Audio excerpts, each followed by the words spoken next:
Meu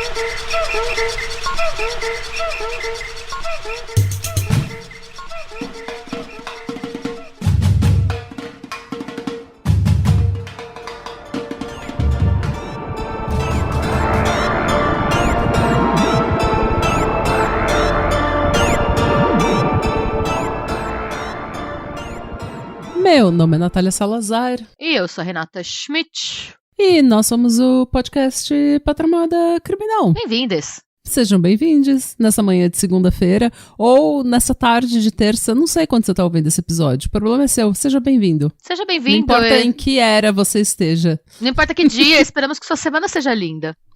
Sim. E vamos ver. Recados. Temos recados? Temos recados.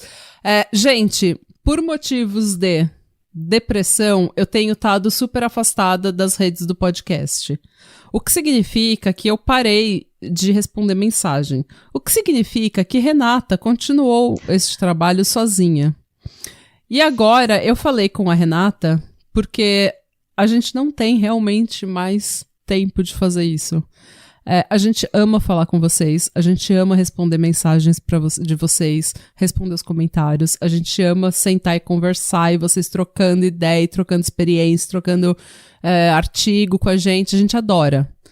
Só que, pelo bem da saúde mental de Renata e pela minha saúde mental que está retornando aos poucos, devagar e sem vontade, a gente vai precisar dar um tempo nas mensagens. Isso não significa... Não significa que a gente não vá mais responder mensagens, não significa que a gente tá brava com vocês, ou que a gente tá ignorando vocês, ou que a gente não se importa com vocês. Vocês sabem que se a gente pudesse, a gente sentava para tomar um café e conversava com todo mundo o tempo todo, mas não há tempo no dia, não há tempo. E saúde mental também, porque fica muita coisa e a gente acaba ficando muito overwhelmed, muito sobrecarregada de informação e de conversas e tudo mais, e a gente acaba tirando tempo de outras coisas, energia de outras coisas. Gente, também eu troquei de trabalho recentemente, estou numa área totalmente nova, então eu tenho gastado muitas horas aprendendo e fazendo treinamento, e acaba que realmente, graças a Bafomé e ao Popiroto, a gente cresceu muito no último ano, o que é muito legal, de verdade. Então a gente tem um volume de mensagem muito maior. Então, às vezes, realmente impossível. A gente teria que contratar alguém só para responder mensagem, e aí não faria sentido nenhum, porque vocês não estariam falando com a gente, não seria nem justo da nossa parte colocar alguém para responder.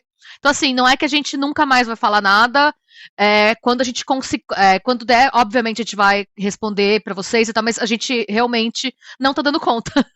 O que por um lado é muito bom, né? Porque sei lá, significa eu acho que a gente tá crescendo. Sim. E crescendo a gente tem mais visibilidade, a gente consegue entrar mais dinheiro, a gente consegue investir mais no podcast, e também a gente quer investir a nossa energia e o nosso tempo, porque assim, gente, a gente escreve, a gente pesquisa, a gente grava, a gente não tem editor, a gente não tem editor. A gente não tem editor, a gente edita, a gente faz o upload de tudo, a gente controla todas as redes, a gente controla o canal, a gente controla a Catarse, a gente controla o financeiro, a gente controla tudo. E a gente tá vendo que várias bolas estão caindo neste malabarismo que a gente tá fazendo. Por quê? Porque a gente faz tudo isso como um segundo trabalho. Em cima das 8 horas que a gente já trabalha, às vezes 10 horas diárias que a gente trabalha no nosso trabalho normal. Em cima de casamento, de cachorro, de academia, de construção, reforma de casa. Então, assim, fica demais, então a gente precisa dar prioridade para outras coisas do podcast, como conteúdo, edição, Catarse, sabe, para loja de merch, para site, tudo isso a gente precisa dar prioridade, e ficar respondendo as mensagens, infelizmente, vai ficar para segundo plano. Então a gente só queria dizer isso porque a gente tem o hábito de responder mensagem, e daí se a gente parasse do nada ia parecer que a gente ficou louca e, sabe? Que a gente tá brava com alguém, que a gente tá pistola, que a gente tá surtada, e não é o caso, é só porque realmente a gente vai continuar... Não que a gente não esteja surtado, tá? Estamos, a gente nasceu surtada, a gente vai ficar assim mesmo. A gente tá sempre surtada. Realmente, a gente ainda, a gente não... A gente ainda é muito envolvida tá muito presente em edição, em Catarse, a gente ainda faz tudo sozinha, ainda é uma equipe com nós duas pra fazer YouTube e o podcast. E realmente a gente percebeu que a gente vai ter que priorizar algumas coisas. Mas assim, a gente ainda vai entrar em estreia de YouTube, então toda estreia que tiver, Sim. pelo menos uma de nós vai estar lá para conversar com vocês ao vivo, então não é como se a gente nunca mais fosse falar com ninguém. E tem o pessoal do Catarse também no ICQ, a gente ainda entra, a gente ainda conversa, catarceiros não se preocupem, nesse sentido nada vai mudar, é que o fórum do Catarse é muito menor, o volume de mensagem é menor, porque tem bem menos gente também, né? Eu acho que não é nem, eu acho que a gente tem no grupo do Catarse 2% do que a gente tem de seguidor no Instagram, então é um volume extremamente menor. É isso só, não é por falta de amor, gente, porque realmente tava virando mais uma sensação da gente de derrota, porque era uma coisa que a gente não tava dando conta de fazer.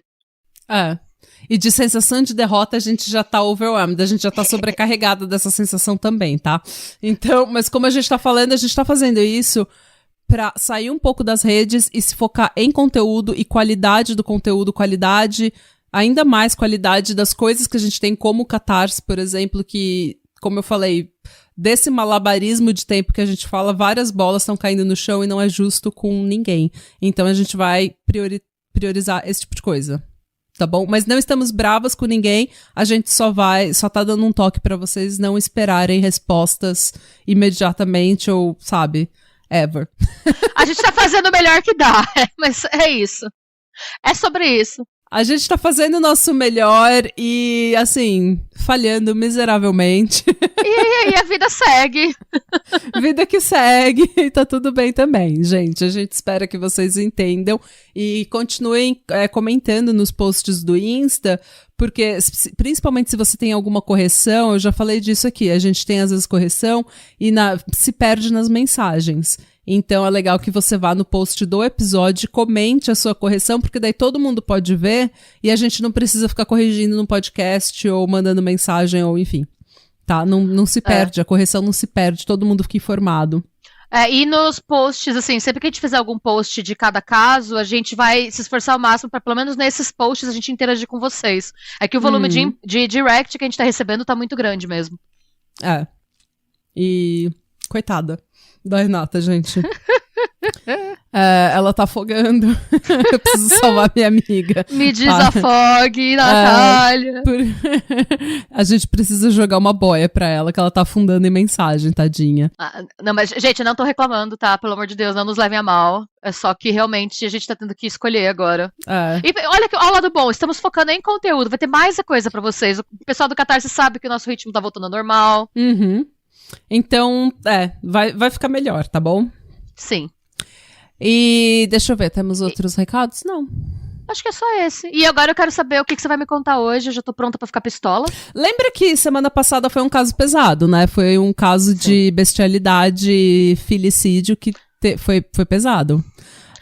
Nunca superarei Liz Snyder. Sim, estruturas foram abaladas. E daí eu prometi naquele episódio que eu falei assim, no próximo episódio, eu vou tentar pegar um caso de um survivor, né? De um sobrevivente. Sim! Porque daí fica good vibes e a gente, né, fica um pouco melhor. Eu esqueci dessa promessa e eu não cumpri, tá? Então... eu esqueci que eu tinha feito essa promessa e fiz um roteiro de um serial killer. Ok. Mas faz tempo. Tipo, sabe aquela promessa que eu fiz? Lembro, sim. Então eu não cumpri. Como eu falei, várias bolas nesse malabarismo estão caindo no chão. Não, gente, eu esqueci, mas eu ainda tô... agora que eu lembrei, eu anotei que eu preciso fazer um survivor, um sobrevivente, uma história mais good vibes pro meu próximo roteiro. Talvez semana que vem ou na outra. Vamos ver, tá? Mas por enquanto a gente vai estar falando de o quê? Morte, tragédia, serial killers. Mas assim, serial killer é uma coisa que é essência do true crime e que faz tempo que a gente não fala. Eu nem lembro qual que foi o último serial killer que eu fiz. Mas não. Eu acho que foi o Ted Bundy africano. Nossa, sério? Moses Foi tudo isso? Satoli, eu acho que o último que eu fiz foi o Ted Bundy mesmo. Sim. Então, então vamos voltar para a essência do true crime. Back to basics. Meu roteiro é fortemente baseado num artigo da Brutal Nation pro Medium.com. E também num episódio de Crime Stories que tá no YouTube, na íntegra, sob o nome Herb Baumeister Case. E é sobre ele que a gente vai falar hoje, por falar nisso. A coluna Queer Crime, da In Magazine, ou That's Queer Interesting. Crime? É uma coluna, que acho que é mensal nessa In Magazine, que chama Queer Crime. É só dos povos GLBT. Como é que a Narcisa fala? O povo GLBT? GLBT. Beijo, GLBT! Gostamos assim. E o Crime Watch 8. E a People.com. Em junho de 1994... Você para de rir com essas suas piadas agora, tá, Renata? Porque o negócio vai ficar sério. Tá bom, desculpa. Você é muito debochada, você é muito debochada. Eu preciso aprender e melhorar. E seguir dicas para bombar. Isso. Em junho de 1994, um homem de 28 anos chamado Alan Brossard desapareceu depois de sair de um bar gay em Indianápolis, em Indiana. A mãe dele fez um BO na delegacia, mas Indiana é com todo respeito, Indiana, melhore. Porque quando você faz um BO de pessoa desaparecida, eles começam uma, entre aspas, investigação, mas a investigação mais forense mesmo só começa depois de 30 dias que você tá desaparecido. Nossa, parabéns, Indiana. Então, assim, tipo, não é o suficiente. Quando uma pessoa adulta desaparece, você vai esperar 30 dias pra começar a fazer alguma coisa. Ter registro médico, sabe? Tipo, quebrar sigilo bancário, quebrar sigilo de telefone, essas coisas. É complicado, né? Então, a mãe dele não estava satisfeita com a investigação. Ela estava falando, gente, meu filho não tá tendo a devida atenção da polícia. Eu preciso falar com um investigador privado. Um PI, né? Detetive particular. E foi aí que ela chegou num ex-xerife do condado de Marion, chamado Virgil Vandegrift. Okay. E ele começou a investigar, então, o desaparecimento do filho dela. 2 dias depois que ela foi falar com ele, uma outra mãe ligou para esse detetive particular, o Virgil, falando que o filho dela, o Roger Goodlett, também tinha desaparecido uns dias antes e que ela não queria esperar a investigação da polícia porque ia ter que demorar 30 dias, aquela coisa toda, e ela estava preocupada porque não era do caráter do Roger desaparecer.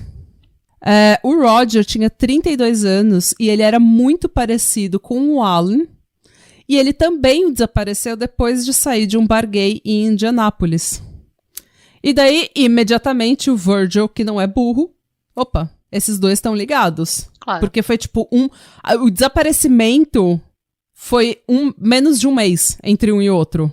E as mães ligaram pra ele com diferença de 2 dias. Então tava muito fresco, os casos estavam muito frescos na cabeça dele, sabe? E daí ele falou, não, isso tá conectado, não é possível.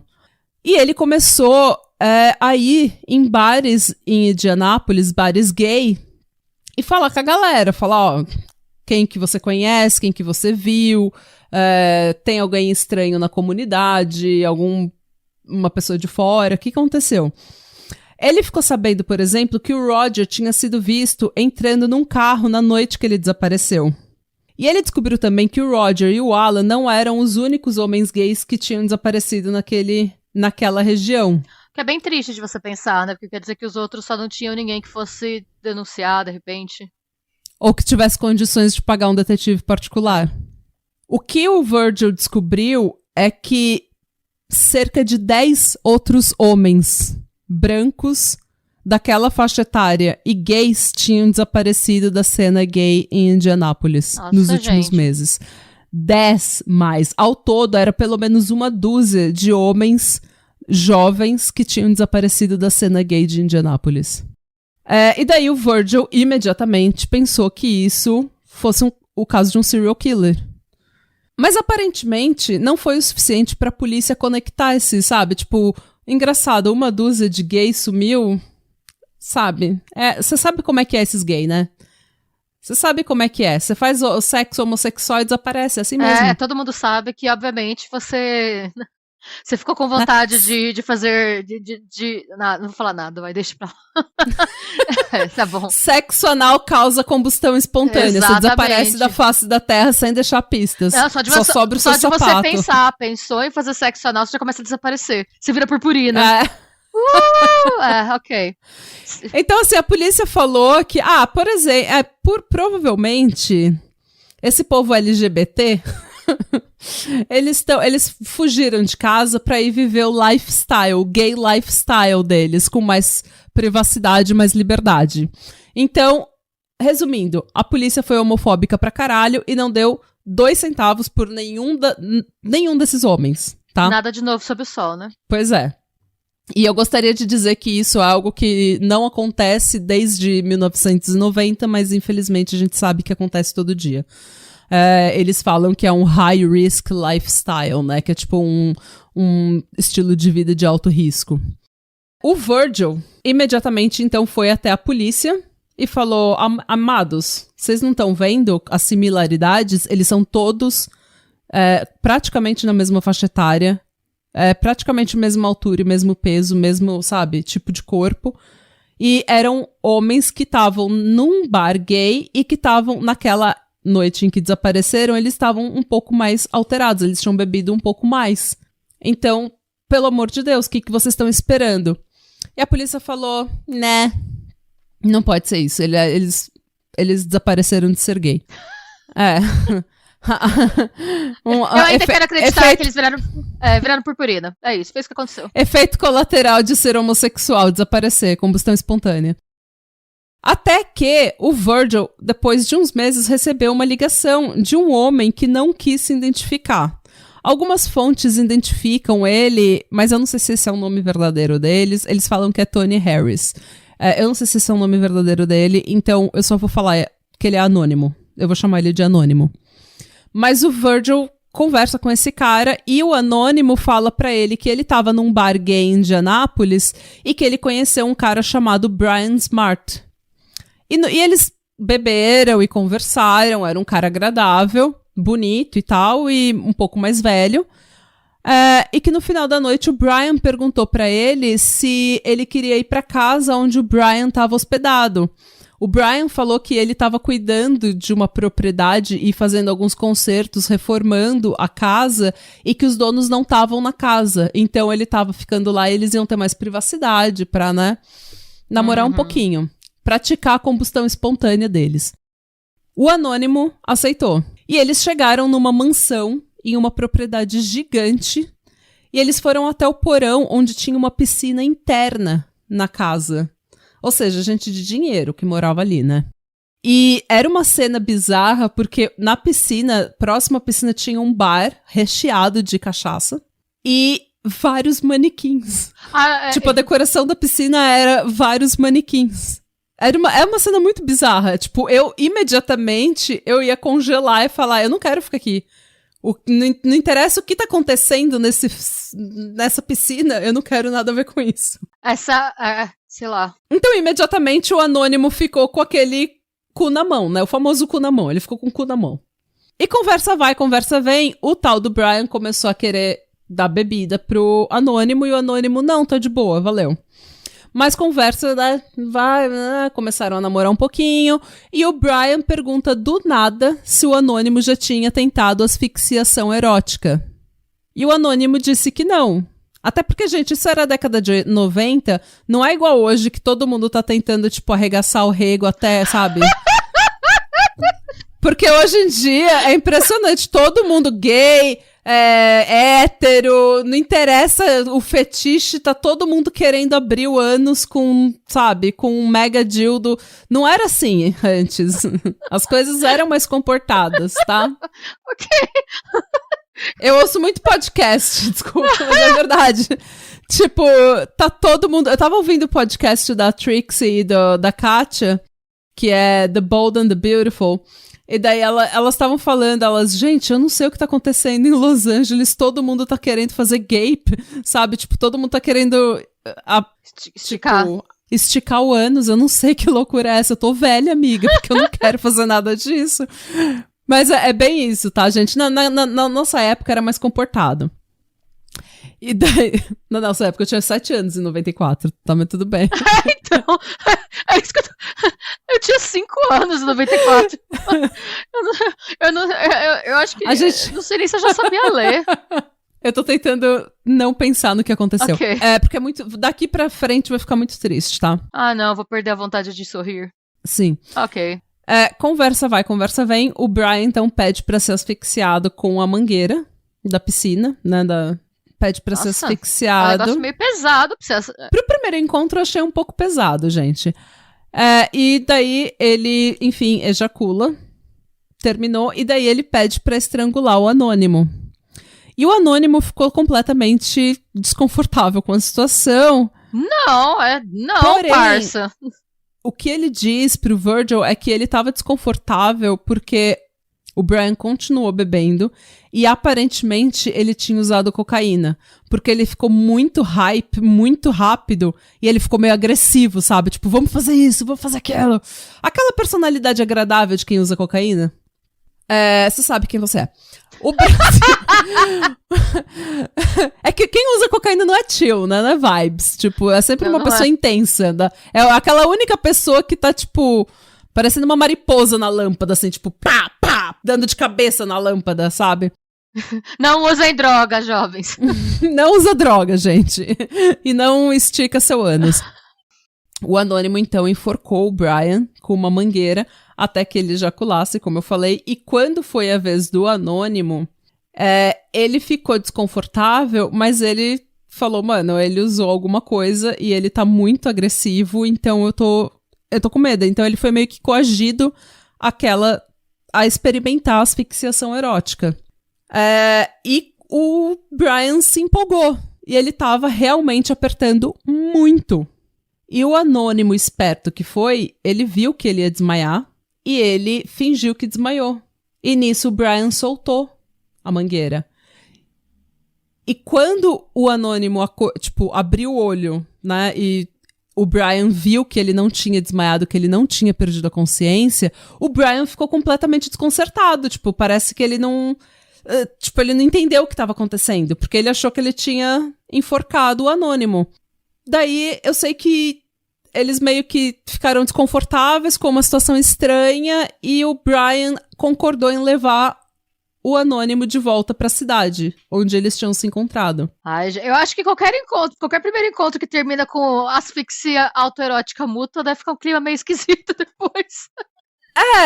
Principalmente se uma dessas pessoas não queria parar com a asfixiação e tava querendo que você perdesse a consciência. Claramente tava querendo que você perdesse a consciência. Mas, graças ao deus gay, Cher, a gente... Eu ia chutar o RuPaul, mas pode ser Cher também. Graças a Cher, o anônimo conseguiu sair dessa situação relativamente ileso. E então ele ligou pro Virgil, porque o Virgil já tinha estado nessa cena gay procurando os outros rapazes, e ele ligou pro Virgil falando, olha, eu sei que você tá investigando o desaparecimento desses dois, isso pode ser uma pista. E, beleza, eles começaram a trabalhar juntos. E o Virgil continuou indo nos bar gay tudo e conversando com todo mundo, e o anônimo também, indo e sempre procurando o tal do Brian Smart. Até que, quase um ano depois, ele viu o Brian num bar gay.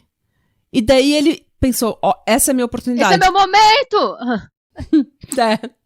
Ele correu pra fora e ele foi procurar nas redondezas ali na rua se estava estacionado o carro que ele tinha entrado quase um ano antes. Entendeu? Porque ele reparou também, quando ele tava nessa situação, que a placa do carro era de Ohio. E daí ele falou, gente, é um carro assim assado de Ohio, deve estar aqui. Bingo! Ele achou o carro, ele falou, é esse o carro, eu tenho certeza. Foi, anotou a placa e mandou pro Virgil.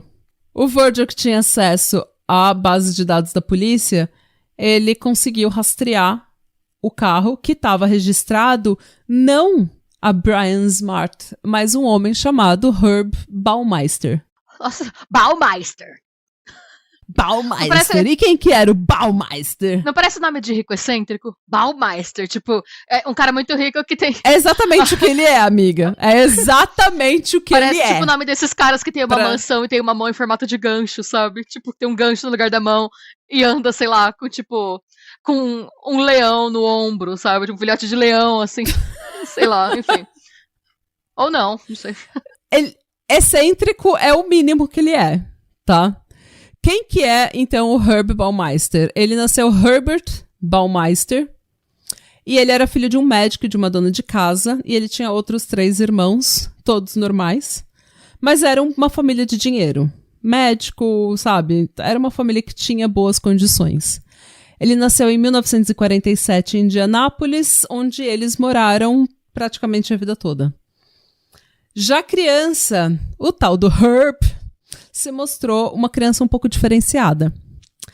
Na adolescência, o comportamento dele foi ficando extremamente bizarro e, tipo, ele começou a ficar meio obcecado com morte e decomposição. E ele carregava, tipo, roadkill, sabe? Animal que você encontra morto na rua ou nas estradas, assim. E ele começou a carregar esses animais pra escola. Ele deu uma de Jeff Dahmer. Ele era meio Norman Bates, né? É. Norman Bates curtia os bichos mortos. Uns negócios assim. Há relatos de que ele foi pego urinando na mesa dos professores algumas vezes. Obviamente que as notas dele eram horríveis e que o comportamento dele, tanto na escola quanto em casa, era terrível. Então, isso assim, era início da década de 60. Os pais dele foram ainda... acho que pelo pai dele ser médico, o pai dele entendeu que esse comportamento precisava de atenção médica. E mesmo com todo o tabu que existia naquela época com doença mental, ele falou, não, meu filho tá precisando de ajuda, eu vou levar ele num psiquiatra. E o psiquiatra diagnosticou ele com esquizofrenia e múltiplas personalidades, que hoje a gente sabe que é desordem dissociativa de identidade ou de personalidade. E assim... nada disso era comum na época. Para eles era um bicho de 7 cabeças. Normalmente quem tinha uma doença mental naquela época era institucionalizado num manicômio. E o tratamento era basicamente choque. Basicamente o que eles tinham era choque nessa época. Bom. Então, obviamente, e assim, a terapia podia ou não funcionar. Tá. Então, os pais dele resolveram não tratar ele com choque. Eu até compreendo, porque realmente Você devia, provavelmente, ele sendo médico, o pai dele sendo médico, devia ouvir horrores. As histórias que ele devia ouvir da ala psiquiátrica, sabe? De gente que fez choque e acabou praticamente um vegetal. Me corrijam se eu estiver errada. Eu sei que hoje usam ainda, mas para casos muito, muito, muito, muito, muito específicos. Tem, tipo, um caso ou outro que eles tentam, mas naquela época qualquer pessoa, qualquer coisa que você tire te dá um choque, né? Depressão. E hoje em dia você usa uma dose muito pequena. Sim. E aquela época era tipo 300 volts na sua cabeça. E depois não queriam que você ficasse meio zoado, meio né? zureta das ideias. Mas a Carrie Fisher, ela fez pra conter a depressão dela e ela falou que ajudou bastante. Eu vi no livro dela, sim. Ela falou que ajudou bastante. Destruiu a memória dela, mas ajudou bastante. Mas ela se sentiu melhor. Na depressão. Eu, sinceramente, já pensei sobre isso, porque às vezes o desespero bate. Se você fala pra qualquer pessoa deprimida, você quer choque, você toma, vai, vem. Qualquer coisa. Mas enfim, por o pai dele ser médico, ter ouvido relatos horríveis da ala psiquiátrica e de gente que tomou choque, né, que fez esse tipo de terapia, que na verdade chama Electroconvulsive Therapy. Ele optou por não tratar o filho, mas eles ficaram tentando tratar o filho em casa. Eles deram a atenção que o filho precisava para que o filho conseguisse viver com a doença dele. E o filho dele melhorou. E o filho deles melhorou. O Herb conseguiu se acalmar um pouco. Conseguiu recuperar as notas o suficiente para se formar e ser aceito na Universidade de Indiana, onde ele começou 2 bacharelados e largou os 2. Desistiu dos 2.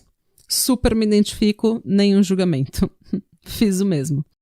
Na segunda vez que ele estava na Universidade de Indiana, ele conheceu a futura esposa dele, a Julie. Já tenho dó dela. E Você não sabe de nada. Meu Deus. Então, e eles se casaram. Só que, quando ele tinha 24 anos, o pai dele finalmente internou ele num hospital psiquiátrico por 2 meses. Só que a gente não tem relatório, não tem documento, então não sabe exatamente o que aconteceu quando ele tinha 24 anos, que o pai dele interferiu e internou ele, mas alguma coisa deu ruim. E a Julie estava do lado dele como uma boa esposa e continuou do lado dele, apoiando ele na recuperação. E quando ele saiu da ala psiquiátrica, tudo voltou ao normal. E assim, aparentemente, eles estavam vivendo uma vida normal. Casados, jovens, boas condições financeiras por causa do pai, que era, né, rico, republicano, cidadão de bem. Mesmo sem ter um diploma, ele trabalhou em vários bons empregos, porque o pai dele, era, né, bem relacionado. Tinha nome, influência, então sempre conseguia emprego pro filho. E ele era relativamente um bom funcionário no início, até que ele começava a ser uma pessoa extremamente desagradável. Nossa! Mas ele chegou a trabalhar na BMW, tipo, ele teve bons empregos. Ele teve diversos problemas com a lei, tipo, dirigir sob a influência, sabe, dirigir bêbado ou pequenas outras coisas. Aparentemente ele tava urinando em algumas cartas, tipo, destruindo correspondência. Isso é um crime federal nos Estados Unidos. É o Herb, né, gente? É o jeitinho dele. Esse é o charme dele, né?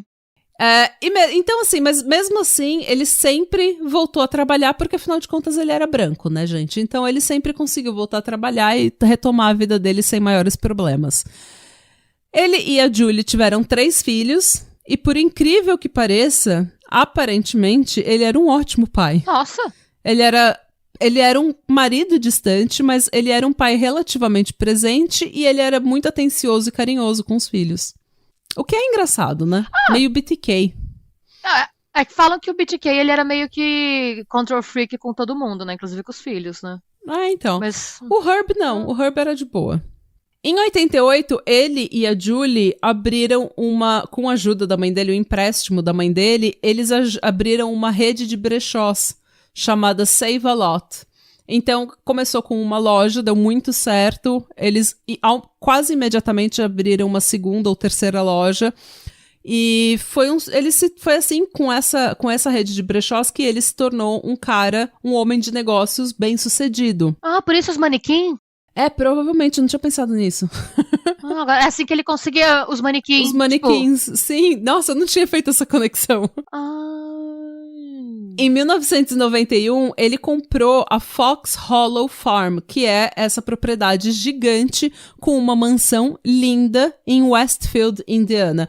Então, tipo, Indianápolis é a capital de Indiana, é a cidade grande, a maior cidade, mais populosa. E daí, Westfield é mais, tipo, na periferia, assim, mais... não na periferia, mas mais no subúrbio. É o subúrbio, sabe? Não é, tipo, uma cidade... hypada. É mais o pessoal que quer viver mais no meio do mato, com as crianças, cerquinha branca, sabe? A bandeira dos Estados Unidos na porta. Então era mais afastado. O casamento, quando eles mudaram pra essa, sabe? Já tava um pouco abalado, vocês vão entender por quê. Mas o casamento meio que começou a fraquejar muito depois disso. Porque ele meio que tratava o business, né? O negócio dele, como sendo exclusivamente dele. E ele tomava todas as decisões. Só que a Julie tinha entrado nessa como partner, como parceira de negócios. E ele meio que ignorava ela. E ela foi ficando, obviamente, muito puta. Que é totalmente compreensível. Só que isso é tipo final da década de 80, início da década de 90, família tradicional, republicana e indiana. Tipo, você não vai shake the boat, você não vai se separar e ser, sabe? Sim. E ser a diferentona. Barroca. Então ela meio que, como infelizmente muitas mulheres naquela época, ela teve que meio que aceitar as excentricidades do marido dela. Mas como resultado das tensões do casamento, ela e as crianças iam passar os verões ou finais de semana prolongados, esse tipo de coisa, com a mãe do Herb, num chalé que eles tinham no lago Wawasee. Chique. Em Indiana também. Chique. E ele achou isso maravilhoso. Porque quando ela não estava em casa, ele tinha a oportunidade de curtir o hobby dele, que era ir em bares gays de Indianápolis para encontrar homens com quem... Fazer cosplay do Brian. Pois é, com quem ele pudesse se relacionar e muitas vezes assassinar. Porque, como vocês já entenderam, esse cara é o serial killer dessa história. Ele já sabia que ele era gay, tá, gente? Mas na época, a homossexualidade era tratada como transtorno mental. Então ele provavelmente falou, eu sou doente mental, é o meu jeitinho. E ele meio que seguiu o baile de você casa, você tem filhos, você arruma um emprego e você vira o cidadão de bem da família tradicional republicana de Indiana. Mas o casamento dele era bem uma fachada, era mais uma amizade do que qualquer outra coisa. Segundo a Julie, depois ela confessou depois da Thor, que nos 25 anos que eles ficaram casados, eles só tiveram sexo 6 vezes. Rapaz... Eu não sei se ela tá falando a verdade, mas... eu não acho difícil, não, porque... Pra ela saber o número exato. Senão ela fala, umas 10 vezes, não, 6 vezes. Deve ser. É um número muito exato. Ainda mais naquela época, com todo o estigma que a gente já discutiu aqui algumas vezes, de que o peso da mulher, se o seu casamento não está dando certo, é você que tem que lutar por ele, sabe? Então, eu acho que devia ser um tema bem dolorido pra ela, assim.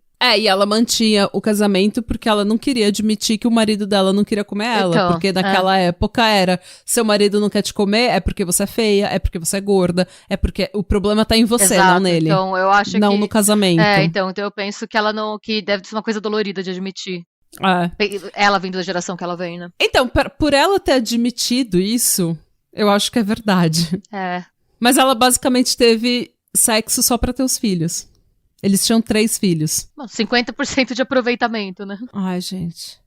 Mas agora, como você já sabe, e eu já sei, todo mundo já sabe, que o Herb Baumeister é o Brian Smart. O Brian é espertão. E que ele tá indo em Indianápolis quando a mulher tá fora, tá no chalé lá da sogra, tá fora de casa, tá de férias. Ele vai em Indianápolis, pega os homens gays e desaparece com eles. Porque, como a gente já deixou estabelecido, homossexualidade causa combustão espontânea, vocês desaparecem.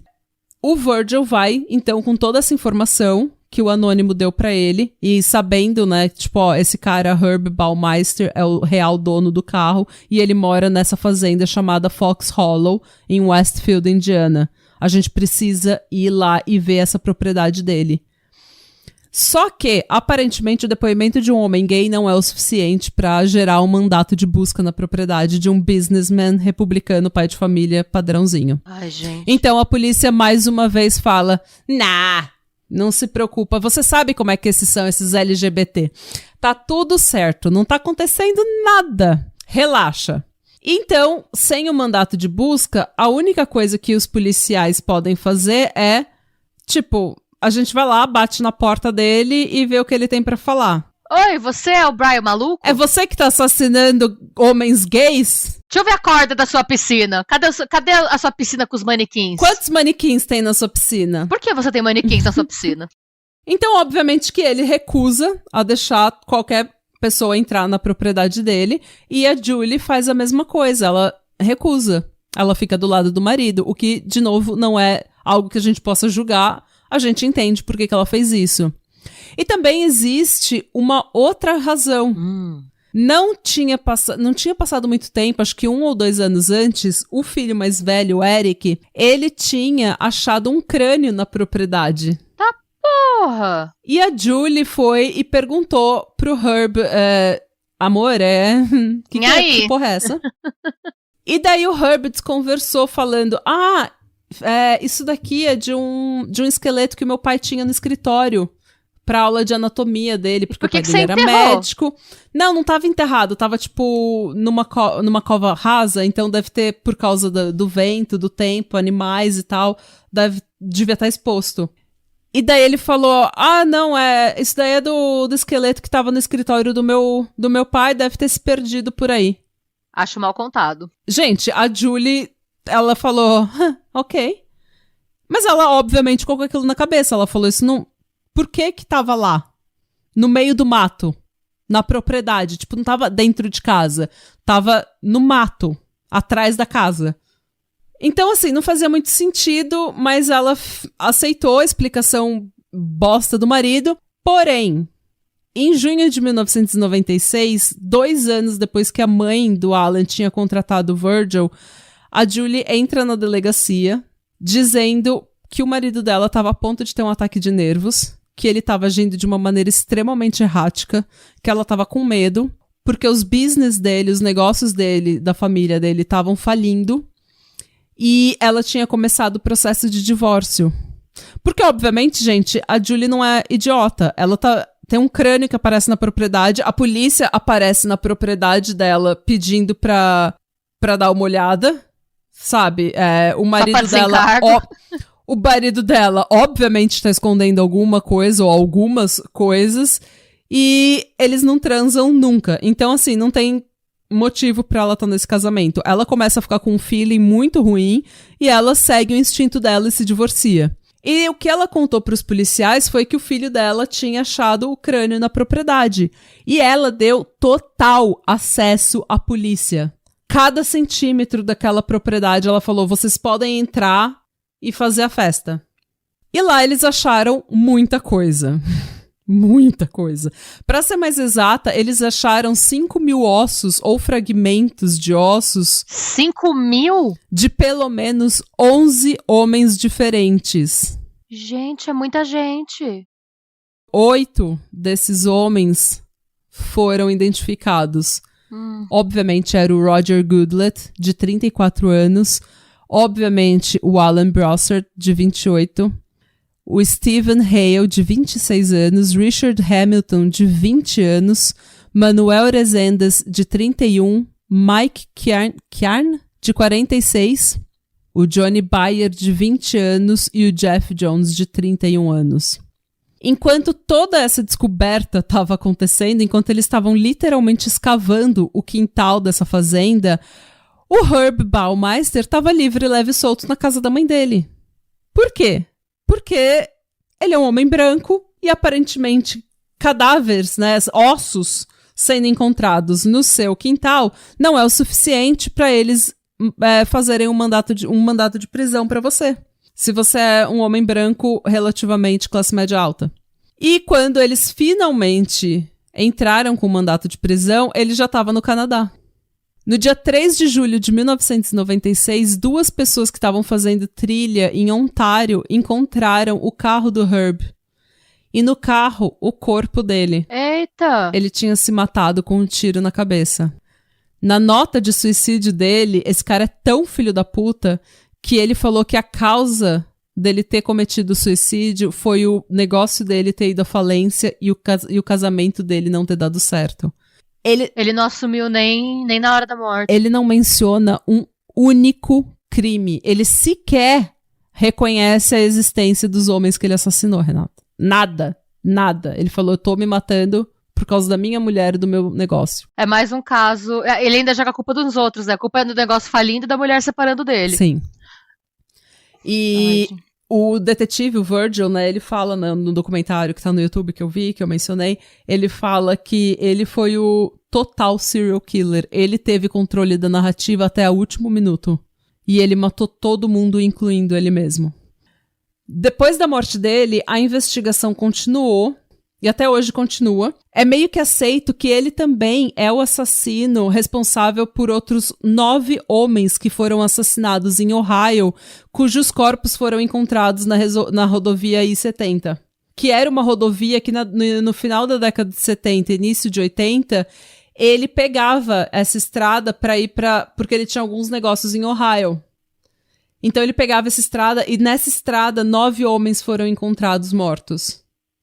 O que o Virgil fala no documentário é que ele foi ficando cocky. Ele provavelmente começou matando homens em Ohio. E aí foi trazendo pra perto de casa. E ele matava e jogava na beira da estrada. E daí ele começou a ver que ele não tinha sido pego, ele foi ficando cocky, ele foi ficando confiante nele mesmo, e ele foi pegando homens em Indiana. E daí, depois de um tempo, ele não precisava ir até Ohio pra desovar o corpo. Ele falou, gente, eu moro nessa fazenda, por que eu vou sair daqui?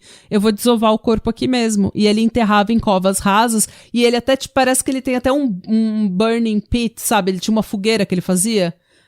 Porque normalmente fazenda tem uma fogueira, né? Sempre tem um lugar que você vai lá queimar lixo, queimar folha, queimar esse tipo de coisa.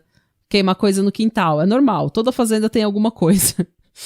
E daí eles tinham aquilo e provavelmente ele estava queimando corpos ali. Então é aceito que ele tem essa ligação. A Julie ajudou os policiais a confirmarem que ele estava nessa estrada, ele estava fazendo esse caminho até Ohio pelo menos 2 vezes quando 2 dos homens foram encontrados mortos. E ela estava sempre no chalé com a sogra, com as crianças, ou de férias com as crianças. Ela fazia de tudo pra não ficar em casa, essa mulher, gente, coitada. Eu também, né? Nesse mês, em 2022, em novembro agora, eu não sabia disso, mas lá, coroner, tipo, médico legista, o chefe do médico legista, né, do IML, seria o que seria o ML, ele é votado. Ah, não sabia. Então, eu não sabia também. Mas nesse mês, o Hamilton County Coroner, eleito Jeff Jellison, melhor nome, ele é o legista eleito e ele assume o cargo agora em janeiro, e ele deu uma entrevista dizendo que depois de todas as escavações foram encontrados, na verdade, mais de 10 mil fragmentos de ossos. E eles acham que tenha pelo menos 25 homens entre esses ossos. E eles conseguiram identificar, naquela época, 11 corpos e 8 homens. Eles acham que eles vão conseguir agora identificar todos os 25, porque a tecnologia aumentou muito. Ele também falou que muita gente não sabia que os entes queridos que tinham desaparecido naquela época eram gays. Então, ele falou, eles nunca ligaram o que estava acontecendo o crime, com o desaparecimento. Então ele falou, vamos tirar o gay da equação e todo mundo que tem um parente que desapareceu nessa época, nessa região, vem dar uma amostra de DNA. É simples, eles só vão tirar um pouco da sua saliva e você vai poder ajudar a gente a identificar essas pessoas, porque o seu parente pode estar entre esses ossos. E ele falou que... e detalhe, ele é um homem republicano, tá? Tradicional, padrão, mas ele falou que esses homens foram esquecidos por muito tempo, mas que eles não serão mais esquecidos. Foi legal, né? E é isso, gente. Essa é a história, então, de pelo menos 25 homens que estão desaparecidos, que a gente sabe de 8. Mas ainda tem o pessoal de Ohio, tem esses homens. A gente espera que a investigação consiga achar alguma coisa, achar essas pessoas. E outra coisa que é interessante é que hoje em dia essa fazenda, a Fox Hollow, é assombrada as fuck. Também, né? Tipo, tem até um documentário que eu vi, que é um documentário pessimamente editado, mas é muito legal de assistir mesmo assim, que é tipo, tá no YouTube, chama The Haunting of Fox Hollow Farm.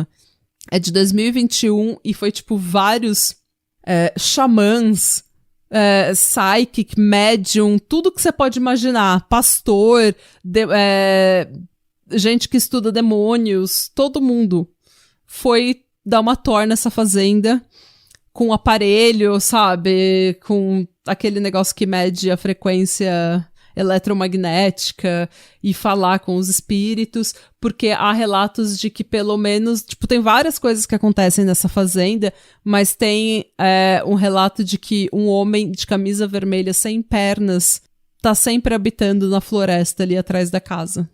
Então tem muita gente presa nessa fazenda. Tem até um xamã que fala que tem uma menina de uns 10 anos, uma menina pequena, ali que tá presa nessa fazenda. Eu falei farmácia? Você começou a falar farmácia, mas você fala farm, né? Fazenda, farm. nessa fazenda. Nossa, gente. E é isso, gente. Nossa, muito bem contado, eu tô chocada. Ele não é ele é o mais prolífico de Indiana e a gente ouve muito pouco, né? Falar dele. Sim. Então vamos ver, gente. Provavelmente vai ter nos próximos anos eles vão conseguir identificar mais homens e a gente espera que as famílias tenham pelo menos algum closure, né? Nossa, sim, porque é difícil, né, gente? O não saber é horrível, né? O não saber te mata todo dia, né? É um luto que nunca termina. É o que o irmão da Lynette Dawson falou. Você passa a sua vida inteira vendo uma mulher loira de costas e falando, será que é a Lynette? Será? Olha para aquela. E ela envelhece e você, na sua cabeça ela continua a mesma. Então, não saber é o pior. Vamos ver, vamos aguardar notícias. Esperamos que saia as identidades, né? De pelo menos, da maioria, pelo menos, né? Mano, 10 mil fragmentos. 25 pessoas, mais os 9 de Ohio, é muita coisa. Então, real, ele foi ficando muito confiante no que ele estava fazendo, porque ele não era pego. Tanto que ele era tão coque, tão confiante, que ele estava indo com o próprio carro. Ele não tava nem aí, ele tava pegando a galera no próprio carro e levando pra própria casa. Mano, é isso. Tenha confiança de um homem branco. De um homem branco republicano. É isso, gente. Eu espero que vocês tenham gostado deste episódio. Eu gostei muito, você arrasou. Obrigada. Belíssimo roteiro. Palmas para o roteiro. Palmas para o roteiro. Se você ainda não segue a gente nas redes sociais, vai lá seguir. A gente não vai responder suas mensagens, mas você pode seguir o que a gente tá fazendo e ir lá comentar. A gente pede desculpa por qualquer piada que a gente tenha feito no momento de nervoso, mas a gente a gente ri de nervoso pra não chorar. Sim. Tá certo? Busquem conhecimento, sejam bons. E se alguém tiver manequim em casa, a gente sai correndo. É bizarro. Bizarro, não é vibes. E é isso, tchau. Tchau. Até mais ver. Adeus. Para sempre. Não, até segunda-feira. É domingo, segunda, enfim. Quando a gente se vê. E beijos de novo.